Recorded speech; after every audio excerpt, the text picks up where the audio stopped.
주님께서 주신 좋은 날입니다. 우리 다 같이 찬송가 80장 같이 하시겠습니다. 찬송가 80장 같이 하시겠습니다. 천지에 있는 이름 중 찬송가 80장입니다. 같이 찬송하시겠습니다.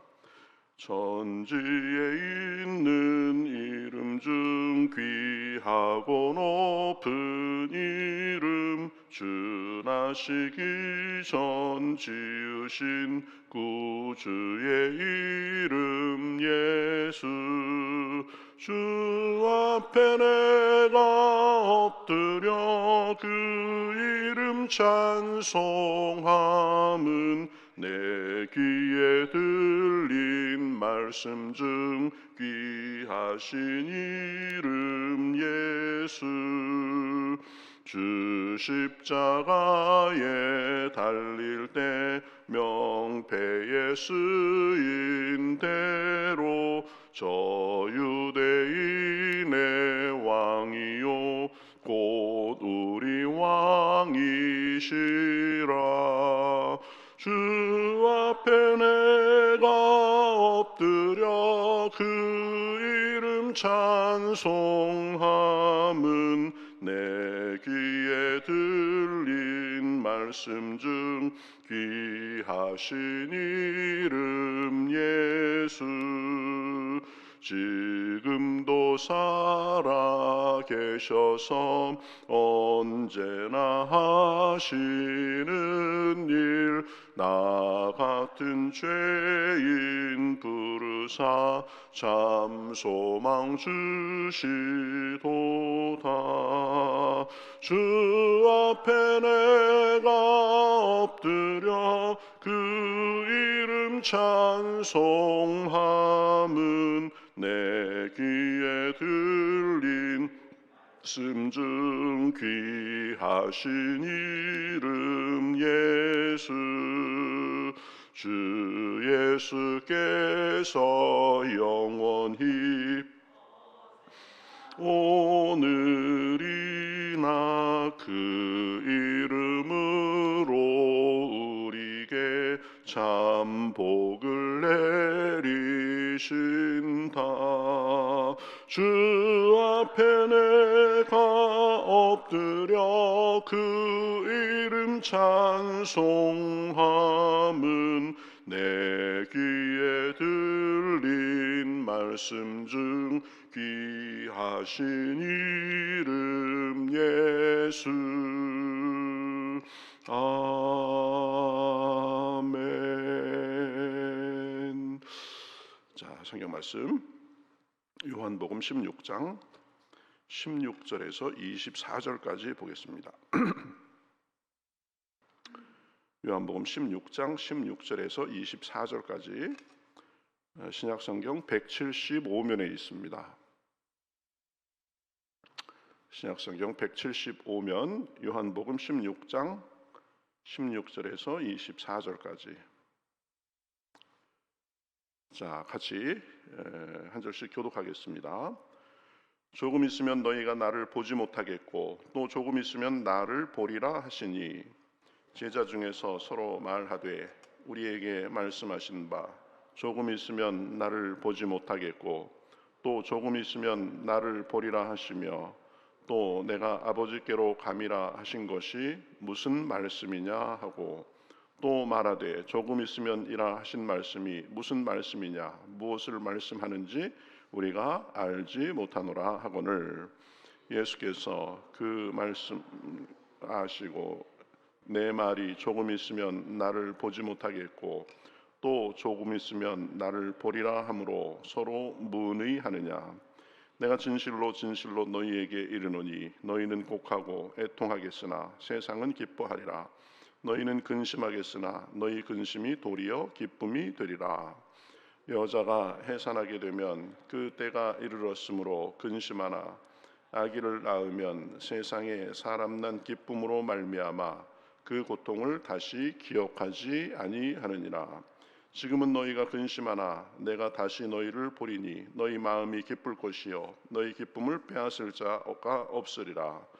그 그날에는 너희가 아무것도 내게 묻지 아니하리라. 내가 진실로 진실로 너희에게 이르노니 너희가 무엇이든지 아버지께 구하는 것을 내 이름으로 주시리라. 지금까지는 너희가 내 이름으로 아무것도 구하지 아니하였으나 구하라 그리하면 받으리니 너희 기쁨이 충만하리라. 아멘. 네, 오늘 말씀은 예수님의 그 십자가와 부활의 의미, 어떤 그런 능력, 이런 것들에 대해서 말씀하고 있는 것을 볼 수 있습니다. 첫 번째 우리가 생각할 수 있는 것은 이 십자가의 고난은 고난으로서 끝이 아니라 부활의 영광까지 이어진다는 것입니다. 고난 후에는 부활의 영광이 있다는 것이죠. 예수님께서 20절부터 보면 말씀하십니다. 내가 진실로 너희에게 이르노니 너희는 곡하고 애통하겠으나 세상은 기뻐하리라. 너희는 근심하겠으나 너희 근심이 도리어 기쁨이 되리라. 이 무슨 말이에요? 예수님께서 돌아가시면 너희는 근심하고 세상은 기뻐할 것이다. 그런데 거기서 끝이 나는 것이 아니라 너희 근심이 기쁨이 될 때가 있을 것이다. 그렇죠? 십자가의 고난이 고난으로 끝나는 것이 아니라 슬픔으로 끝나는 것이 아니라 너희 그 슬픔이 내 부활로 인해서 기쁨이 될 것이다 라고 말씀하는 거죠. 그것을 여자가 해산하는 것으로 설명합니다. 21절에 보면 여자가 해산하게 되면 그때가 이르렀으므로 근심하나 아기를 낳으면 세상에 사람 난 기쁨으로 말미암아 그 고통을 다시 기억하지 아니하느니라. 그렇죠?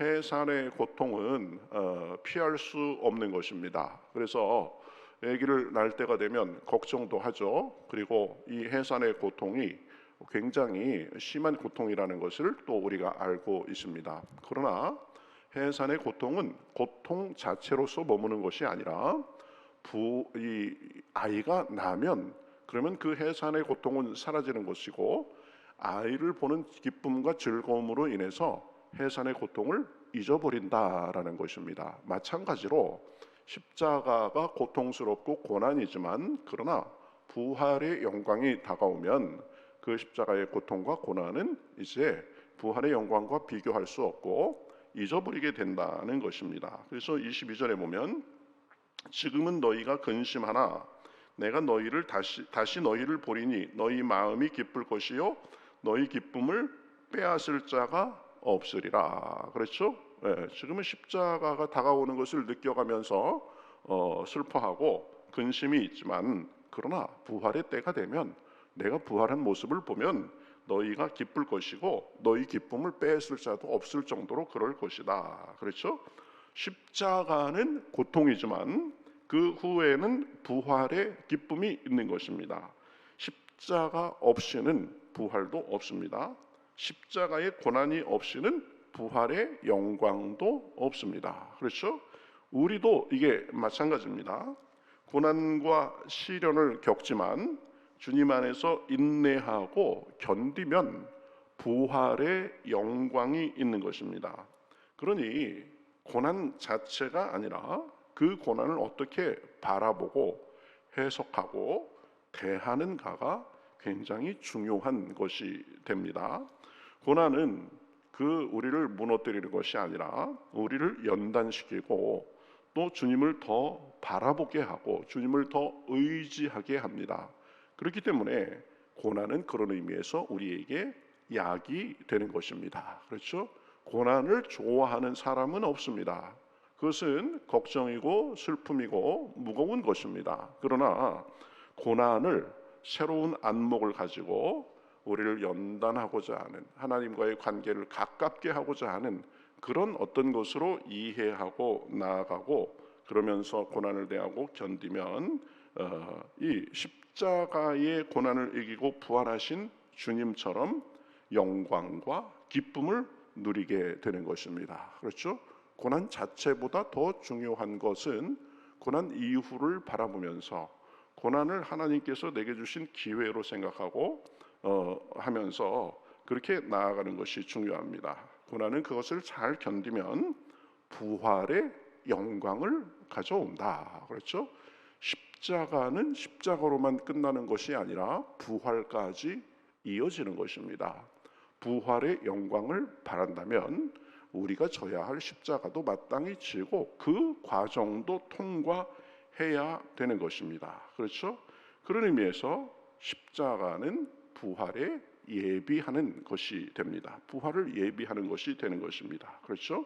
그 다음에 두 번째 우리가 생각할 것은 그 십자가 고난으로 인해서 예수님께서 우리의 진정한 중보자가 되셨다는 것입니다. 23절 하반절부터 보면 내가 진실로 너희에게 이르노니 너희가 무엇이든지 아버지께 구하는 것을 내 이름으로 주시리라. 지금까지는 너희가 내 이름으로 아무것도 구하지 아니하였으나 구하라. 그리하면 받으리니 너희 기쁨이 충만하리라. 지금까지는 내 이름으로 구하라라고 가르치지 않았지만 예수님께서 이제 십자가와 이 부활을 앞두시고 내 이름으로 구하라. 그리하면 너희에게 주실 것이다라고 그렇게 이 제자들에게 이제 적극적으로 말씀하시는 것을 볼 수 있습니다. 예수님의 죽으심과 부활이 우리를 하나님께 연결해 주는 사건이 된다는 것을 가르쳐 줍니다. 예수님이 자신의 죽으심으로 하나님과 사람 사이의 진정한 중보자로서 역할을 하시게 됩니다. 예수님의 자기의 죽으심으로 하나님과 우리 사이를 막고 있던 죄의 담을 허무셨기 때문입니다. 그렇죠? 그래서 예수님이 십자가상에서 죽는 순간에 이 성전의 성소와 지성소를 가로막고 있던 휘장이 위로부터 아래로 찢어진 것이죠.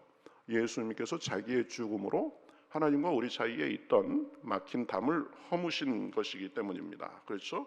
그래서 예수님으로 인해서 하나님과 사람 사이에 막힌 것이 없어지고 예수님의 이름으로 기도하면 이제 하나님이 들으시고 응답하시는 겁니다.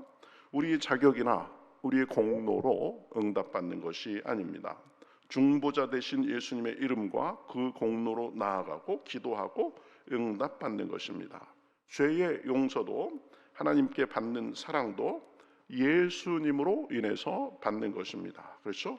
우리는 흠이 많고 자격이 없어도 예수님으로 인해서 예수님의 공로로 인해서 하나님 앞에 나아갈 수 있는 것입니다.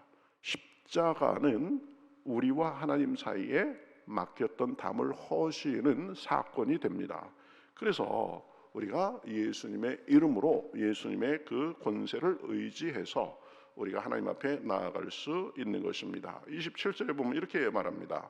이는 너희가 나를 사랑하고 또 내가 하나님께로부터 온 줄 믿었으므로 아버지께서 친히 너희를 사랑하심이라.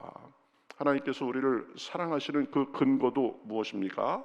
예수님을 믿음으로 인해서 하나님께서 우리를 사랑하신다고 말씀하십니다.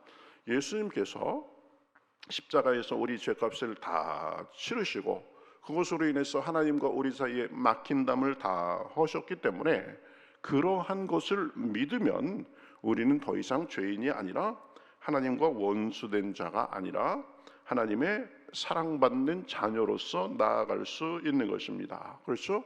하나님의 사랑을 받기 위한 딱 하나의 조건은 예수님께서 우리를 위해서 십자가에 돌아가심을 믿고 나아가면 되는 것입니다. 그러면 하나님이 우리 죄를 용서하시고 우리를 받아주시고 우리를 사랑하시고 우리를 자녀 삼아 주시는 것입니다. 그렇죠? 예수님이 어떻게 하나님과 우리 사이에 그러한 진정한 중보 역할을 하실 수 있게 됐습니까? 십자가에서 자기 목숨으로 우리 죄값을 치러 주셨기 때문입니다. 그렇죠?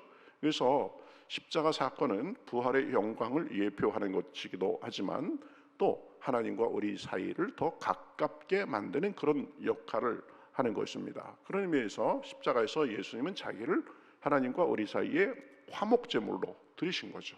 화목제물 되신 예수님으로 인해서 우리는 하나님의 사랑을 받고 하나님 앞에 나아갈 수 있는 것입니다.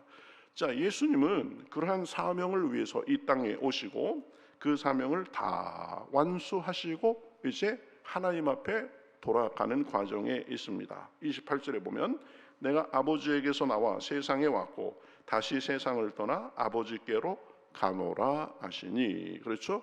예수님은 분명한 사명을 위해서 이 땅에 오셨습니다. 그리고 그 사명을 마치고는 이제 주님께 돌아간다 이렇게 말씀하고 있습니다. 그렇죠? 인류 구원의 사명, 하나님과 사람 사이에 다리 놓는 사명, 그 사명을 자기 십자가로 이제 완수하시고 나는 돌아가겠다라고 말씀하는 것입니다. 우리도 이러한 삶의 목적의식이 분명해야 됩니다.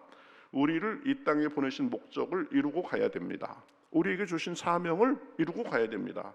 그저 이런저런 일로 삶을 낭비하고 시간을 다 보내고 나서 하나님께 가서 막상 보니 보여드릴 게 아무것도 없으면 그건 참 난처한 일이 될 것입니다. 그렇죠? 예수님은 사명을 위해 오시고 사명을 이루시고 하나님 앞에 가십니다. 우리도 그래야 된다. 하나님께서 우리 각자에게 주신 사명을 귀하게 여기고 그 사명을 완수하고 하나님 앞에 가서 하나님 제게 주신 사명을 제가 최선을 다해서 이렇게 완수하고 왔습니다. 이렇게 말할 수 있어야 되는 것입니다.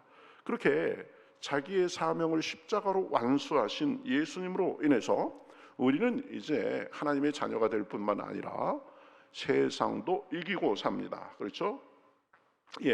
33절에 보면 이렇게 말하죠. 이것을 너희에게 이르는 것은 너희로 내 안에서 평안을 누리게 하려 함이라. 세상에서는 너희가 환난을 당하나 담대하라. 내가 세상을 이기었노라. 그리고 32절 하반절에 보면 내가 혼자 있는 것이 아니라 아버지께서 너와 나와 함께 계시느니라. 그렇죠?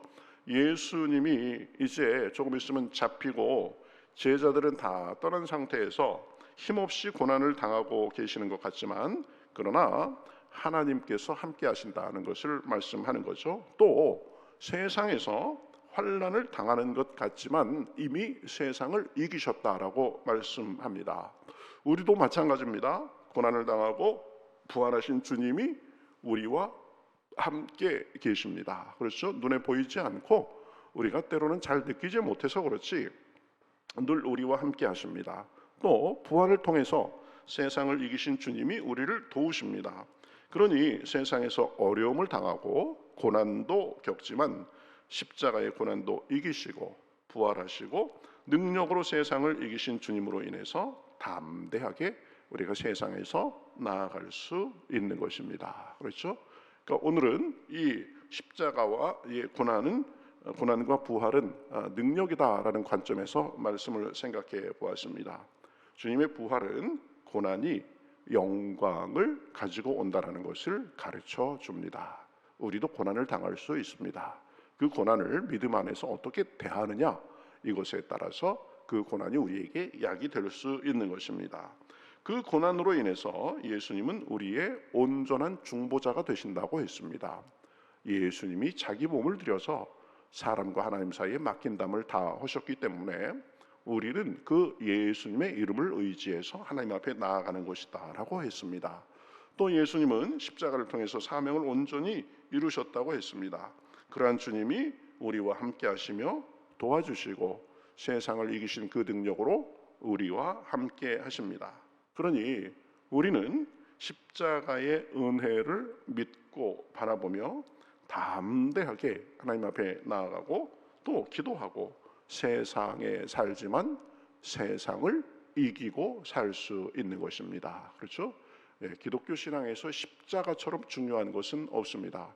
그러나 십자가는 십자가만으로 끝나는 것이 아니라 부활까지 이어지게 되는 것입니다. 그렇죠? 그래서 오늘도 기도하면서 주님의 십자가와 부활의 은혜와 능력을 우리가 묵상하면서 기도하시고 그래서 세상에 이기신 주님, 우리를 하나님과 온전히 화목하게 하시는 그 주님의 은혜가 우리의 마음과 우리의 삶에 풍성하시기를 우리 주님의 이름으로 축복합니다. 같이 기도하겠습니다. 하나님 감사합니다. 오늘도 저희를 불러주시고 오늘 특별히 십자가와 부활의 그 능력에 대해서 생각하게 하시니 감사합니다. 십자가의 고난은 힘든 거지만 그러나 그 고난을 참고 견디면 부활의 영광이 있는 것처럼 우리도 우리의 고난을 참고 견딜 때에 주님의 은혜의 역사가 더 풍성하게 나타나는 줄 믿습니다. 주님의 십자가로 인해서 하나님과 우리 사이에 막힌 담이 다 헐어지고 온전히 주님과 화목할 수 있는 그 은혜로 인하여 감사합니다. 그러한 주님이 우리와 함께 하시며 우리를 도와주시고 승리를 주심을 인하여도 감사합니다. 하나님, 그 주님의 십자가의 은혜를 늘 묵상하며 감사하게 하시고 그 십자가와 부활의 능력을 의지하여서 우리도 우리 삶에서 우리의 사명을 잘 감당하고 늘 우리 영육간에 주님의 은혜와 승리가 넘칠 수 있도록 인도하여 주시옵소서. 오늘도 기도할 때에 성령의 충만함을 부어 주시옵시고 주님의 은혜로 우리 머리끝부터 발끝까지 꽉 찰 수 있도록 인도하여 주시옵소서. 감사하며 예수님의 이름으로 기도하옵나이다. 아멘.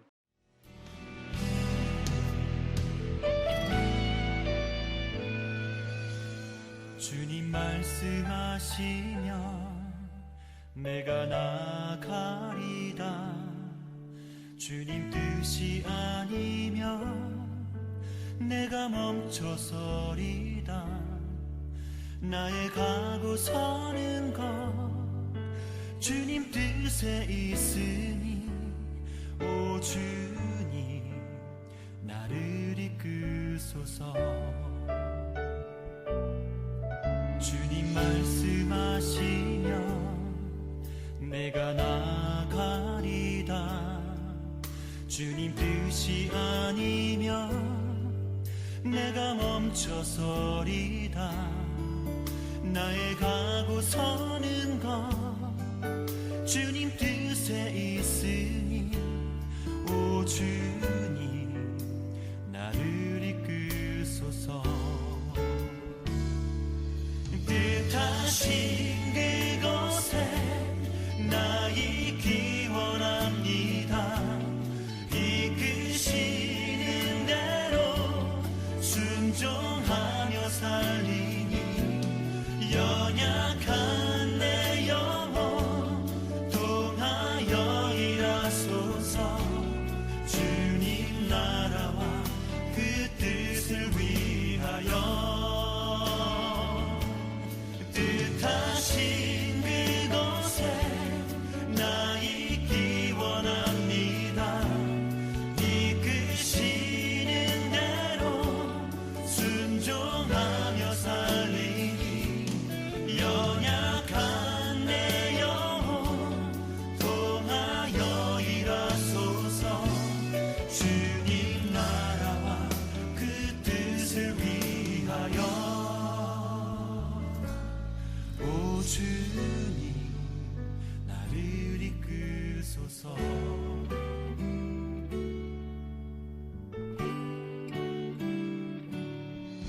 주님 말씀하시면 내가 나가리다.